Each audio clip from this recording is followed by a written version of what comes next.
Et salut les amis investisseurs. Salut à tous. On espère que vous allez tous bien malgré le confinement, malgré la crise, etc. C'est une période difficile à passer. Disons qu'on voit le bout, mais c'est vrai que ça a été assez long. Et puis c'est vrai que c'est malheureux que ce soit pour tous les commerçants et tous ceux qui ont subi le coronavirus, etc. quoi. Et du coup aujourd'hui on va justement traiter d'un sujet un peu plus cool que d'habitude. Un peu moins sérieux et qui est un peu notre situation justement par rapport au Covid. Ouais, bah c'est surtout notamment pour être totalement transparent avec vous, parce qu'effectivement y a beaucoup de monde qui vont vous dire, qui vont vous sortir les gros chiffres, etc. quand effectivement tout va bien. Tout va bien, ouais. Mais quand tout va mal, généralement il n'y a plus personne. Donc nous justement, voilà, on fait cette petite vidéo un peu détente entre nous, pour vous dire concrètement ce qui s'est passé avec le coronavirus, parce que effectivement il y a eu un impact forcément, comme vous pouvez vous l'imaginer. Évidemment. Déjà de base on essaie d'être un minimum transparent. Ouais, on essaie. Ouais. De par le biais d'Instagram. Ouais. C'est vrai qu'on essaie de. Si d'ailleurs vous nous suivez toujours pas sur Instagram, n'hésitez pas. Et justement on essaie d'être totalement transparent, que ce soit envers le positif comme le négatif. Même si c'est parfois difficile, parce que évidemment qu'on peut pas tout vous communiquer, ce serait trop, c'est pas possible tout simplement. Non, mais disons qu'on essaie vraiment d'être transparent sur beaucoup de choses. Un maximum en tout cas. Ouais. Donc forcément, comme on l'a dit, par rapport à cette situation du coronavirus, forcément, vous pouvez vous l'imaginer, il y a eu un impact. Que ce soit, vous allez le voir, la longue durée et la courte durée. Tout à fait. Forcément, parce que pour petit rappel, on a 3 appartements en courte durée.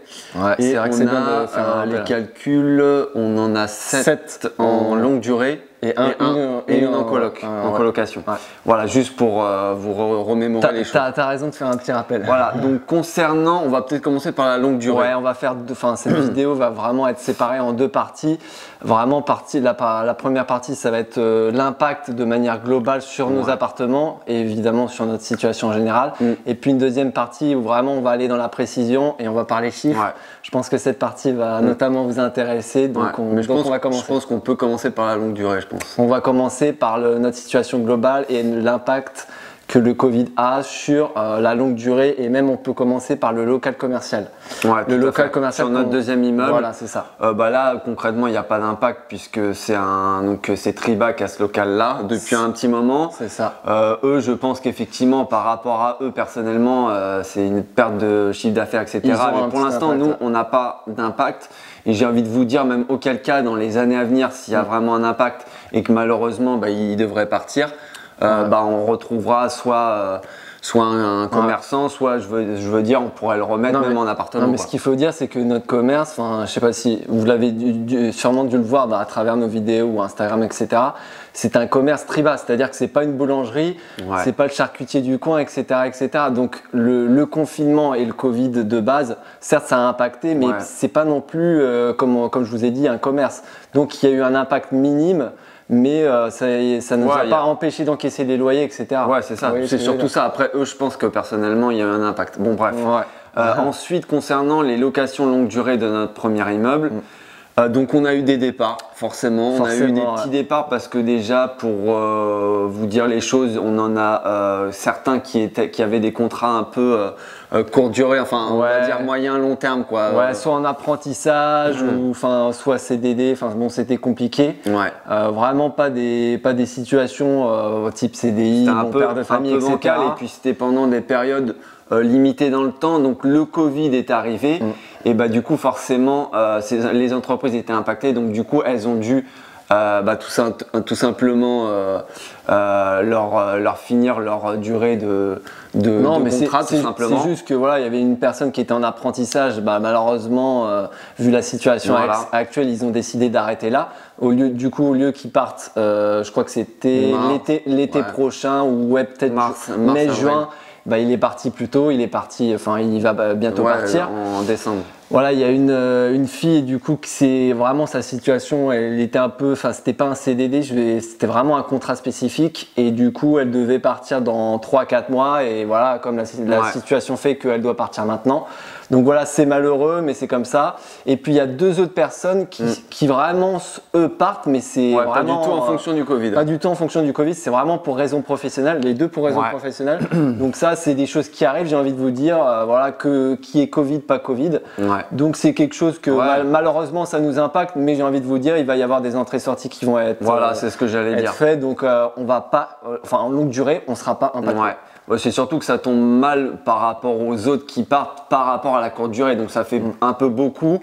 En termes de durée, en termes de timing, mais honnêtement, là, c'est toi qui t'en occupes, ça va aller. Là, j'ai des retours par rapport aux locations, justement. Donc, on devrait logiquement tout relouer dans la foulée, peut-être la coloc, ça va être un peu plus dur. C'est ce que j'allais dire, la coloc, j'ai vraiment un doute. Enfin, du coup, il y aura une chambre qui est disponible sur les 4. Du coup, il y a encore 3 locataires. Donc, on verra. Je sais pas, j'ai encore un doute, mais on verra. Voilà, mais à l'instant T, là, pendant qu'on tourne cette vidéo, c'est cette situation. Dans quel cas, j'ai envie de vous dire, s'il y a une chambre en moins qui est vide, enfin, c'est pas la fin du monde. L'impact il est minime, vous voyez ce que je veux dire, donc pas la fin du monde. C'est pas non plus très impactant.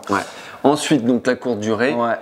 Donc courte durée. Pour vous redire les choses, on en a un dans notre premier immeuble et 2 autres dans le deuxième immeuble. Dans le petit immeuble avec le local commercial justement. Voilà, donc pour vous dire concrètement les chiffres, parce que je les connais pas par cœur. Déjà de manière globale, il faut dire que il y a eu de nombreuses annulations. Évidemment, la petite période où justement il y a eu le début du confinement. En fait, dès qu'il y a eu que notre cher président a dit comme quoi à la télé effectivement on allait être reconfiné. Effectivement, j'ai eu tout de suite dans la foulée beaucoup d'annulations. Ce qui est logique. Ce qui a été logique. Donc pendant peut-être une semaine, ça a été quasiment une semaine à zéro. J'ai peut-être eu une ou 2 résas, mais pas plus. Donc une grosse semaine où vraiment vide, et après par contre début novembre ça a un peu repris, et là par contre j'ai eu beaucoup de réservations sur de la longue durée. Sur de la longue durée, et notamment pour des personnes qui étaient en télétravail et qui étaient en déplacement. Donc j'ai eu des résas de 2-3 semaines. D'ailleurs je les mettais sur des stories Instagram pour être totalement transparent. Et par contre, effectivement, beaucoup de réservations, donc forcément avec des grosses diminutions de prix. Dès que c'est long, forcément, on applique des discounts. Et puis notamment en direct, donc en cash. Et moi, j'appliquais des fois des petites réductions, ce qui était normal. Donc c'est pour ça que on a eu un tout petit peu plus de trous pendant la période de novembre.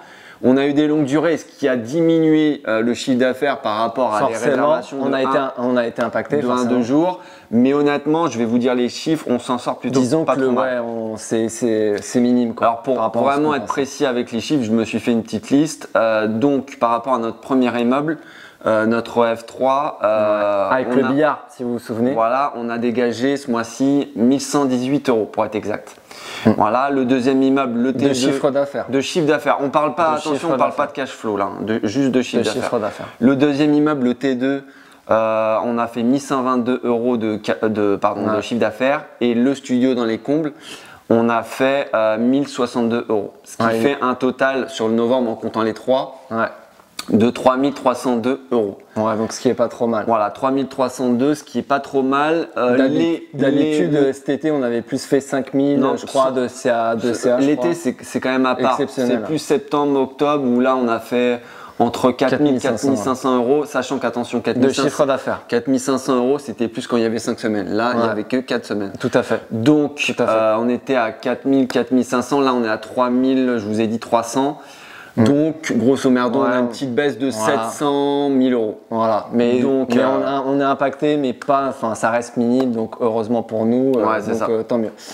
Ça se comprend, quoi. C'est logique, quoi. Ce qui est logique. Donc, on passe à la deuxième partie maintenant. Je pense qu'elle va vous intéresser davantage sur les chiffres. On va vraiment aller dans la précision, et on va commencer déjà par faire un petit rappel. D'ailleurs, à ce propos, je vous invite, si vous ne l'avez pas déjà fait, à regarder notre vidéo sur les chiffres, où on vous explique un peu tout ce qu'on gagne, que ce soit chiffre d'affaires, le cash flow, etc., qui est important. Et notamment vous faire un rappel par rapport au fait que dans la vidéo on parle beaucoup des 3000 € de cash flow, mais c'est vraiment une marge de sécurité qu'on se fixe, c'est-à-dire que c'est 3000 € minimum, on est sûr de remplir cette barrière, on va dire, des 3000 € minimum chaque mois. Ça c'est sûr et certain. Ensuite on a discuté à travers les chiffres qu'on a eu, certes de l'été, donc certes c'était un peu faussé, comme quoi on sera plus aux alentours de 4000 € de cash flow. C'est ça, mais je crois qu'on l'avait dit dans cette vidéo. Donc concrètement, en chiffre d'affaires, à peu près mensuellement, on est aux alentours, attention, je parle bien de chiffre d'affaires, Aux alentours en moyenne, si on lise vraiment sur l'année, bon là on a eu que 6 mois de retour, donc ce sera peut-être à mettre sur un an. Mais en gros, on est à peu près à 9000, 8500, 9000, 9500 euros. Tout dépend de la location courte durée, ça varie. On était à 10 000 vraiment les juillet, août, mais c'était exceptionnel. C'était la période estivale. Non, mais il faut le préciser, il faut être honnête avec vous. Voilà, il n'y aura que l'été où on aura des chiffres comme ça. Évidemment que le reste de l'année, les chiffres sont tout autres, évidemment. Ensuite, si on compte tout ce qui va être charge, crédit, etc. Donc nous, on a quand même là maintenant 6 mois de recul. Donc on sait à peu près ce que ça nous coûte. Donc concrètement, c'est à peu près la moitié. C'est à peu près, on avait dit combien? 4500. 4500 euros en comptant, donc il y a quand même 11 apparts et un local, donc c'est quand même pas négligeable. Vous comptez la taxe foncière, vous comptez les divers charges, ça va très vite. Le comptable, la taxe, enfin ouais, comme tu l'as dit, donc ça va. Évidemment, ça peut paraître vraiment impressionnant nos chiffres, que ce soit en chiffre d'affaires, voilà, 9000, 10 000, c'est énorme, mais derrière, attention. Il faut être transparent à ce niveau-là. On a des charges énormes, ce qui est logique puisqu'on a 11 apparts et deux immeubles au total. C'est ça. Donc ce qui fait, si vous faites bien un peu les calculs, bon attention, on a grossi les chiffres. Ce qui fait à peu près, comme on l'a dit, 4000, 3500, 4000, 4500, ça dépend des mois. C'est ça. Donc ce mois-ci. Voilà, mois vraiment on parle du mois de novembre, donc là où on a été confiné. Là donc c'est exceptionnel. Je dirais un peu moins que de 4000 euros, à peu près 3500, 3800 euros. C'est ça, à peu près. C'est ça, voire 4000. Enfin, pourquoi on n'est pas sûr? Parce que forcément il y a des charges qui vont venir après. Donc on est obligé de vous dire une fourchette. On peut pas vous dire de chiffre exact. Mais je pense à peu près 3800 facile de cash flow. C'est ça. Donc voilà. Donc forcément, on a une petite baisse, voilà, de 1000 euros, peut-être un peu moins de cash flow maintenant. On parle de cash flow. Donc là, on est plus aux alentours de 3800, 4000, ce qui reste magnifique. Enfin, je veux dire, ça reste au-dessus de notre barrière, de notre vraiment minimum des 3000 euros. Donc ça reste correct, quoi. C'est pour ça que notamment lors de notre étude de marché et ce qu'on souhaitait avoir en termes de cash flow, rentabilité. Il est bien important de savoir que nous, on s'était fixé énormément de marge, notamment par exemple, un truc tout bête, la location courte durée. La location courte durée, on savait que c'était un peu la petite cerise sur le gâteau, qu'on ne s'était pas basé là-dessus, on s'était basé sur de la longue durée, mais on s'était dit, allez, en louant à peu près 10, 15 nuits minimum à un prix de temps, peut-être 50 euros, on savait qu'on était dans nos chiffres et que ça couvrait largement tout et ça nous faisait un petit bénéfice. Et que si on est au-dessus, forcément, c'est que du bonus. Voilà, donc en prenant ça en compte, la colocation c'est pareil. Si la colocation c'est du bonus, voilà, comme la chambre que tu as dit, si jamais elle est vide, bon, ça sera un petit peu moins de chiffre d'affaires, mais je veux dire, c'est ça. On le prendra en compte et ce sera pas gravissime pour nous. Enfin voilà, on a vraiment fait en sorte. Comme on vous l'a dit, là pendant cette période actuelle, il y a eu le coronavirus, ça nous a impacté forcément.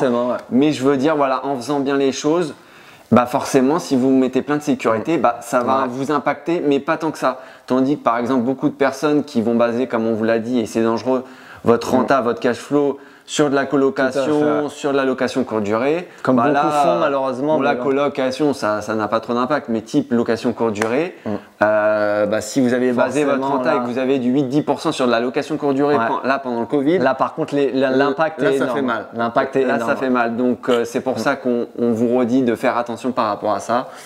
Et voilà, nous on a essayé d'être totalement transparent avec vous par rapport aux chiffres. Forcément, on a une petite baisse, mais vous voyez très bien qu'au final, c'est pas non plus gravissime. Je pense qu'on refera un bilan vraiment en l'été prochain, l'été 2021, puisque ça fera un an vraiment tout juste qu'on aura justement loué tous nos apparts, que ce soit la location courte durée ou la location classique.